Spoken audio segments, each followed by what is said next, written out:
कशी आहेस? मी बरी आहे. अगं काय सांगतेस? अरे हो, मला फोन करायला वेळच नाही भेटला. काय ना, आमच्या इथं खूप पाहुणे आलते ना, तर मला खूप सारा स्वयंपाक बनवायला लागला. या स्वयंपाक बनवून बनवून मी खूप थकले. अगं तुला माहिती आहे, मी स्वयंपाक बनवलं होतं ना, सगळ्यांना खूप आवडलं, तर सगळ्यांनी माझं खूप कौतुक केलं. अगं मी बोलत काय बसते, मी खूप थकली आहे. मी आता झोपते थोडं. अगं ये महाराणी, इथं लुळत पडलीच होय ग.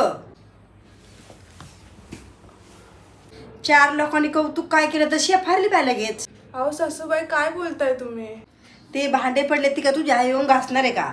आणि जरा तोंड सांभाळून बोला. तुम्ही मला काही पण बोलता ते मी ऐकून घेते, पण मी माझ्या आईबद्दल काही ऐकून घेणार नाही. आणि राहिला प्रश्न स्वयंपाकाचा, मी एवढा सारा स्वयंपाक बनवला, एवढा चांगला झाला, तर सगळ्यांनी किती खाल्ला, पण कोणी माझं थोडं कौतुक तरी केलं का? तुझं काय कौतुक करायचंय? आम्ही एवढं करीत होतो तर आमचं नाही कधी कोणी कौतुक केलं. जाऊ दे सासूबाई, तुमच्याशी बोलण्यात काही अर्थच नाहीये. जाऊ दे सासूबाई, कौतुक तर फक्त ना लांबचे लोकच करतात. जवळचे फक्त शंका घालवण्यात आणि सुनेच्या चुका काढण्यातच दिवस घालवतात. जाऊ दे सासूबाई, तुमच्याशी वाद घालण्यात काही अर्थच नाहीये. तुम्ही कधी मला समजूनच घेत नाहीत. ती भांडी लाव नाही तर काही कर, मी काय एका कामाला हात नाही लावणार.